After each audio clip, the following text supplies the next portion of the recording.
itong matandang kasabihan na nakakatawa, yung unang pumutak, siya daw ang nangitlog. I don't see any senators involved in PR job na nakatuon laban sa akin. Meron ditong mga hindi naman manok.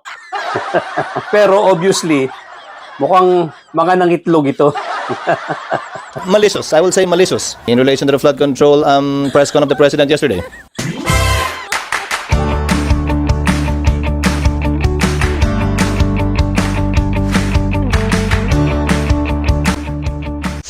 Doon po sa mga bago lang dito sa aking channel, kindly subscribe, kindly hit the notification bell, pati na rin yung like button, at pakishare na rin po para lumaki ang ating community. At tuloy-tuloy na po tayo sa ating topic for today. 20% of the entire 545 billion budget napunta lang sa 15 na kontraktor. Itong si President BBM, di ba? Lately, nagsasalita na siya tungkol sa korupsyon. Particularly tungkol dito sa mga flood control projects. Hindi ba? At binabanggit din niya na maaaring may masagasaan siya rito na medyo mga kaibigan niya or mga kaklose niya, pero kailangan niyang gawin ang trabaho niya. At nagkaroon na nga siya ng press conference ng mga nakaraang araw at binanggit niya na yung mga pangalan ng mga contractors na nakinabang at hindi pa naman niya sinasabi yung mga politiko na una niyang binanggit doon sa zona niya na mahiya naman kayo. Mahiya naman kayo dahil itong mga utang na ginawa ninyo dahil sa mga project na yan, ang magbabayad niyan yung mga anak natin. Meron siyang sinabing ganun. So ngayon, ito nga ang huling niya, press conference, meron na siyang PowerPoint presentation. Sinabi niya na, meron na siyang preliminary assessment, sino-sino yung mga contractors na nakinabang, at saan-saang lugar yung mga posibleng pinaglagyan ng project, at of course, hindi niya pa iniisa-isa yung mga naging problema rito. Ngayon, sino po yung biglang-bigla ay pumutak? Wala pang binabanggit ang presidente tungkol sa mga pangalan ng politicians, tungkol sa mga wala pa nga daw siyang pinagbibintangan, pero may pumutak na. Pumutak na kagad yan itong si Senator Joel Villanueva. Nag-press conference agad ito. Hindi ko alam bakit ang salita niya ay dumidepensa na kagad.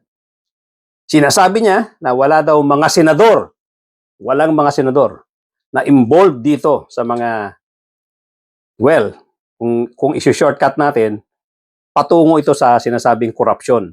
Wala daw nakinabang dyan, doon sa mga billions of pesos na binadgetan na mga flood control projects. So, ganun ang takbo ng pananalita nitong si Joel Villanueva.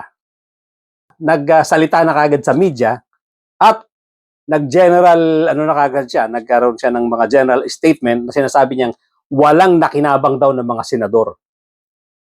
Yun ang unang pumutak. Ang pangalawang pumutak ay nako, itong si Chis Escudero. Itong si Chis Escudero, pumutak din kaagad. Kaya nga sabi ng lola ko, kung sino daw yung unang pumutak, yun yung nangitlog. So malamang, itong dalawang ito, nangitlog ito. Mukhang itong mga ito ay mga dapat talagang tanungin tungkol dito sa mga projects na sinasabing flood control. Na nagkaroon nga na insertion at lumalabas doon sa mga pag-interview. Yung nangyaring pagbabawas ng budget diyan sa DepEd at sa Department of Health, nangyari daw talaga. Diyan na yan sa BICAM. mabantayan yung mga ganitong realignments po. Okay, I agree 100% with Senator Lacson sa sinabi niya. Talagang mali yung nangyaring yun. Hindi nawala yung PhilHealth budget. Intact sa version ng House. Hindi nabawasan yung Department of Education budget. Intact. In fact, mataas. Ang nabawasan dito sa House, yung Public Works budget. Okay? Tignan niyo yan. Yan ang pinadala sa Senado. Ngayon, ang finally lumabas, natanggal yung PhilHealth Trust Fund, nabawasan yung Department of Education, nadagdagan ang Public Works budget. Ngayon, gusto namin malaman, sinong nagpalit nun? Ano nangyari yun? Sino talaga ang nagtanggal? Paano natanggal yung PhilHealth budget? Kasi alam ko hindi dito sa House of Representatives yun. Dahil ang pinadala namin sa kanila, buo pa yun. Sino yung bumawas sa Department of Education budget, sa DepEd? Kasi pag alis dito sa House nun, kompleto pa yun, mataas pa yun. Kami yung nagbawas ng DPWH budget, sino ang nagdagdag ngayon yan? Alam ko, hindi nadagdag yan dito dahil pagdating dun sa Senado, bawas yun. Okay? Bukod doon, aalamin na rin natin siguro, ito na rin na kaya gusto namin tumulong din sa ating Pangulo na talagang sinisiyasat niya ng mabuti ito. At gusto rin natin lahat malaman ito. Sino ba ang nakinabang dito sa pagpalit lahat nito? Sino ang nakinabang sa pagdagdag ng DPWH budget? Ang pagdagdag ng DPWH budget ay nanggaling sa pagbawas ng DepEd at yung pagtanggal ng trust fund. Okay? Napunta sa DPWH budget, sa madaling sabi, may nakinabang doon.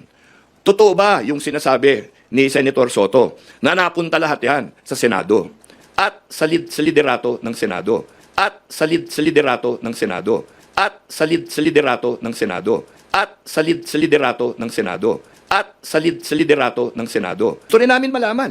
Kasi Pero itong mga pumutak, lalong-lalo na itong si Chis Escudero, sinasabi niya nga na nung unang-una sinasabi niya yung 142 million something na insertion. Ang depensa niya kagad dito, sinasabi niya, alam niyo kung ano? 2% lang yan ng overall budget.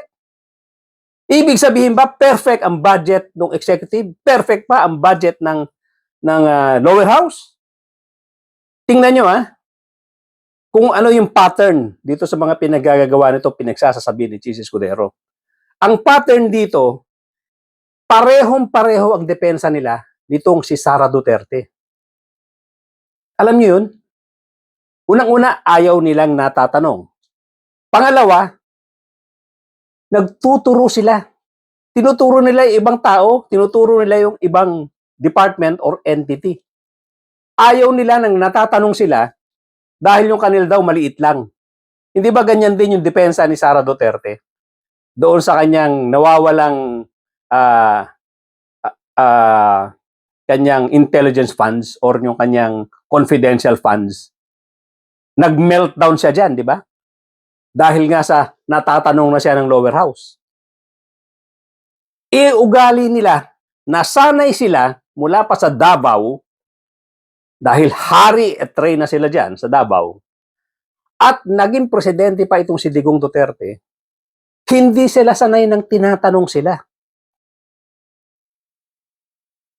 Lahat ng mga tao na nag-a-attempt silang tanungin, either kasuhan, tinatanggal sa pwesto, at kung ano-ano pang pangyayaring hindi maganda ang nangyayari sa mga tao na yan.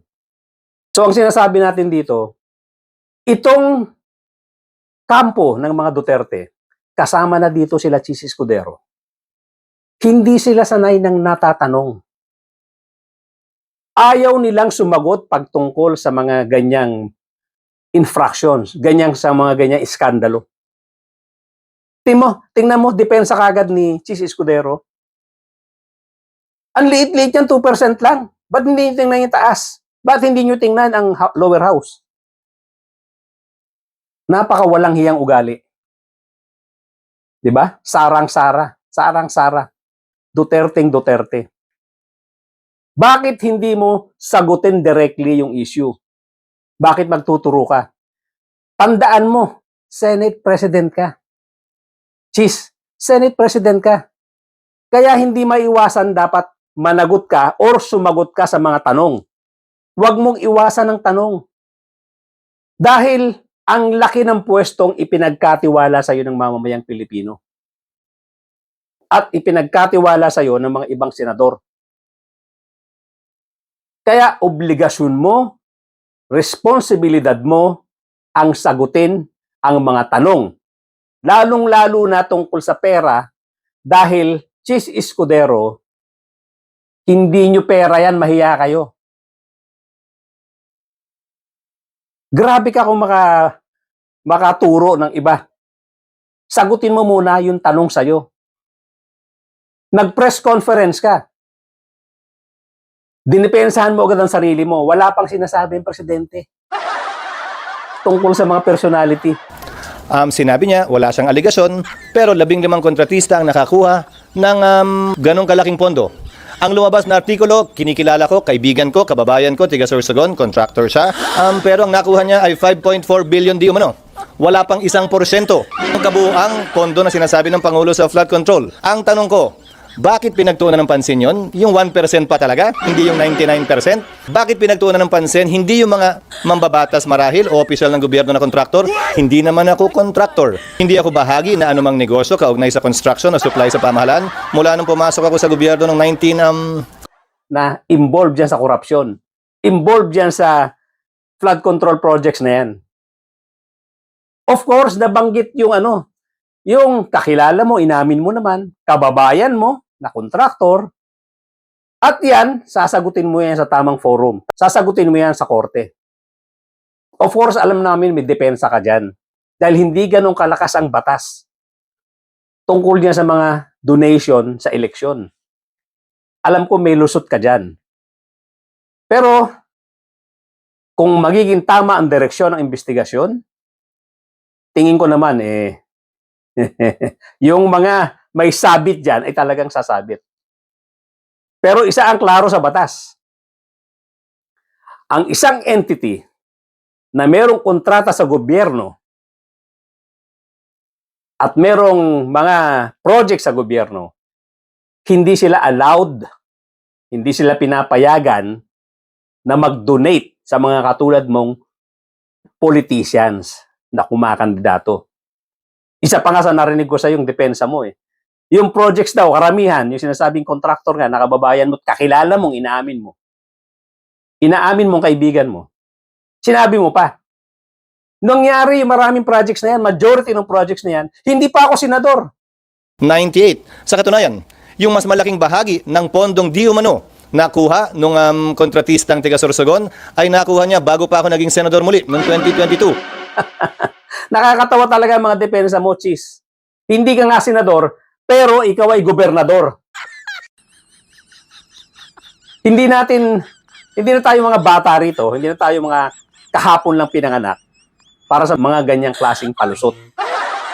Hindi na mga bata ang kausap mo, Chis Escudero. Ang hirap sa inyo, dyan sa kampo nyo, masyado nyong minamaliit ang utak ng mga Pilipinong nakakaharap nyo at yung mga mamamayang Pilipinong nakakapanood sa mga pinagsasasabi nyo. Minamaliit nyo masyado ang utak na para bang kayang-kaya nyo kaming paikutin doon sa mga buladas nyo. Parang kayo lang ang matalino, kayo lang nag-iisip. Hindi ganyan kami mga Pilipino. Hindi kami kahapon lang pinanganak. Meron ka pang sinabi. Sabi mo, wala akong pakialam sa negosyo niya. Wala akong pakialam sa operation niya, tungkol sa mga pangungontrata niya. Wala akong pakialam sa lahat ng yan. Natural! Chis Escudero, again, babanggitin ko sa'yo, hindi ganyang katanga ang mga Pilipino. Hindi porke Senate President ka, hindi porke mga senador kayo, kayang-kaya nyo kaming bulahin. Na lahat na lang nung sasabihin nyo sa harap ng kamera, paniniwalaan namin. Hindi kami ganyang katanga, Chis Escudero. Hindi ganyan kasimple ang korupsyon. Alam namin yan. Wala kang pakialam sa negosyo niya.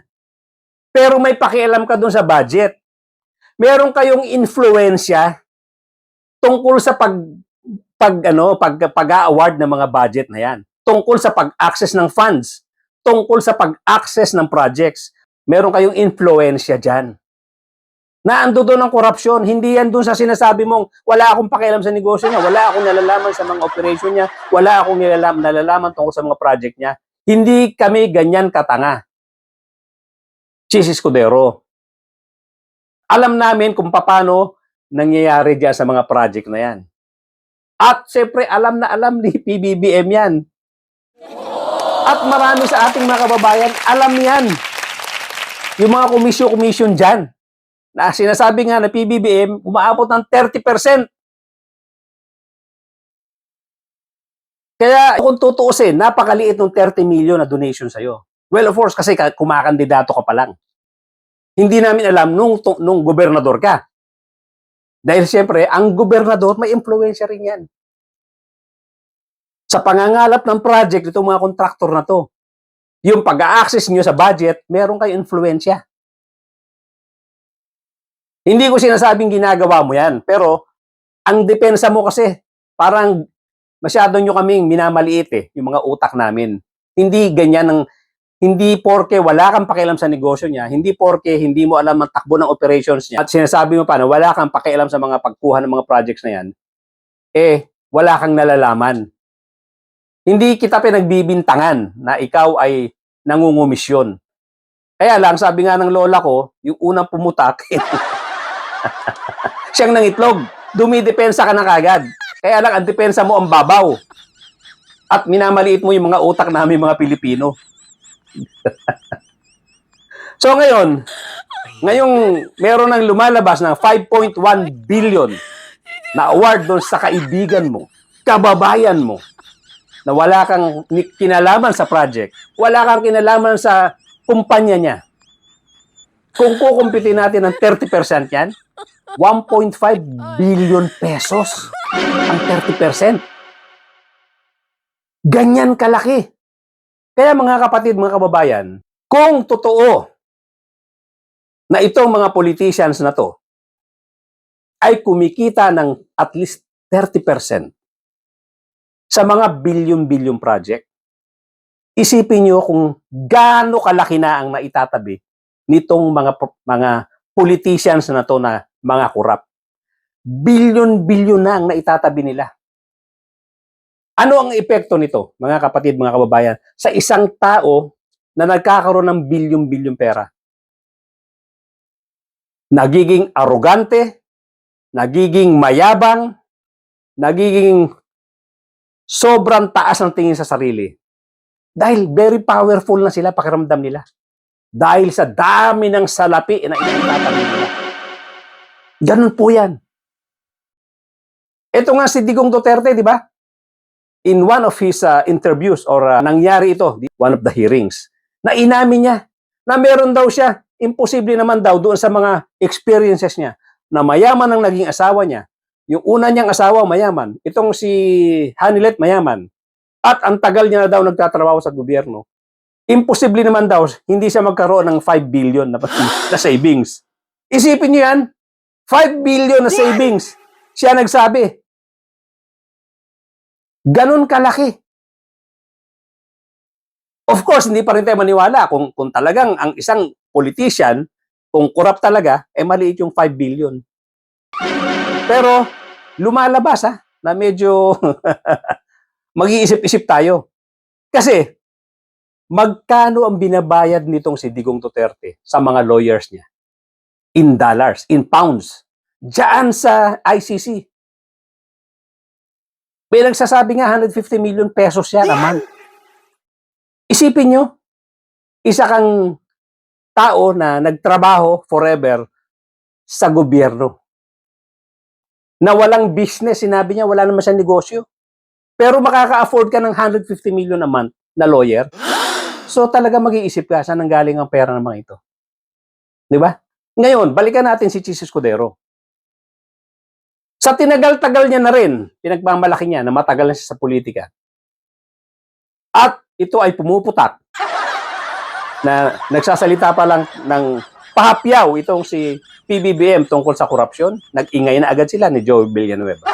So ngayon, anong iisipin natin? Baka nga, meron silang pakinabang dito. Kaya nagkakandara pa itong mga politicians na to na makapwesto, hindi ba? Yun nga yung una kong vlog, mga nakaraang kong vlog, na lahat gagawin nitong mga ito, manalo lang. Sipin mo, di ba? Kahit kumulekta ng mga pera yan sa mga businessmen, sa mga contractors, kukuha yan para maipanalo yung kanilang candidacy. Dahil, alangan naman yung 30 million na binigay sa kanya, walang kapalit. Hindi naman tayo ganong katanga. Chis Escudero, hindi naman ganong katanga mga Pilipino. Hindi magbibigay ng 30 million pesos kahit nakakamag-anak mo pa. Kahit na very dear friend mo. Walang magbibigay ng 30 million na walang kapalit. Chis Escudero, wag mo kaming gaguhin. So ngayon, sana laliman pa ni PBBM ang investigasyon dito at dapat nga kunin ni PBBM itong si Mayor Magalong na maging lead investigator ng matauhan itong mga ito. Itong mga nagtatago na nagmamagaling na mga politicians ay talagang masagasaan kayong lahat ng isang no-nonsense investigation na manggagaling sa isang katulad ni Mayor Magalong. At yung suggestion natin, Mayor Magalong, kung magiging ikaw nga ang i-appoint yan, at suggestion ko kay President Bongbong Marcos, with all due respect, gamitin niyo po lahat ng mga technical, professional organization ng Pilipinas para matulungan kayo. Hindi po pwedeng puro taga-gobyerno lang ang mag-iimbestiga niyan. Gamitin po natin itong mga private organizations, ng mga arkitekto, ng mga engineers, ng mga accountants. Nang sigurado tayo na neutral at may hirapan silang aregluhin at nang lumabas ang katotohanan. Sana gawin ni President BBM yan. At ito nga si Chis Escudero at si Putak Joel Villanueva, dapat matingnan talaga ito. Dahil hindi puputak ito kung hindi ito ng itlog. sabi nga ng lola ko, yung unang pumutak, siyang ng itlog. So baka may mga tinatagong itlog ito, mga golden eggs. Mr. President, tingnan ho natin maigi ito.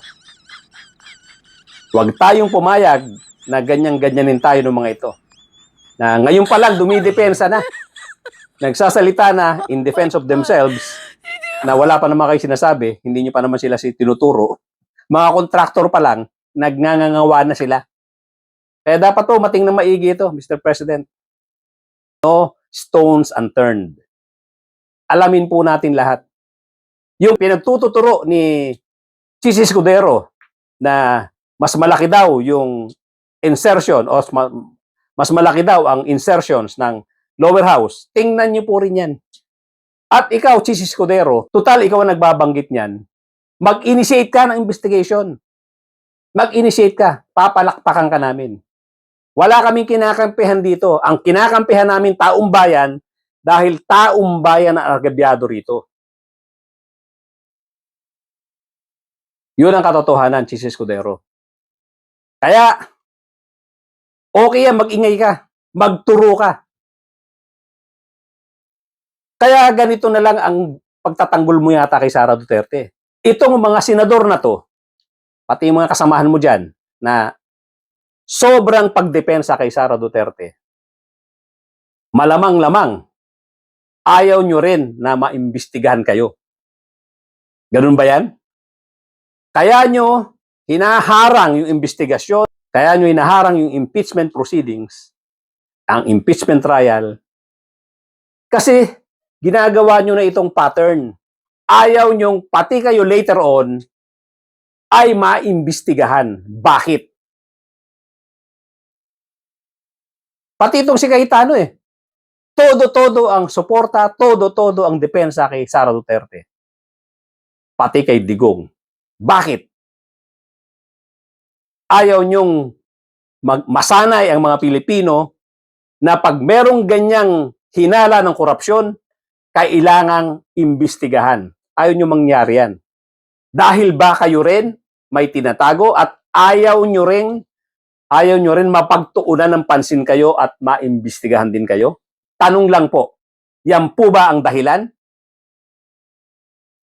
Mga kapatid, mga kababayan, huwag po tayong tumigil sa ating advokasya na panagutin at silipin natin ang kilos at galaw nitong mga politicians na to dahil napakahabang panahon na po na sobra-sobra ang kanilang walang patumanggang paglustay sa kaban ng bayan.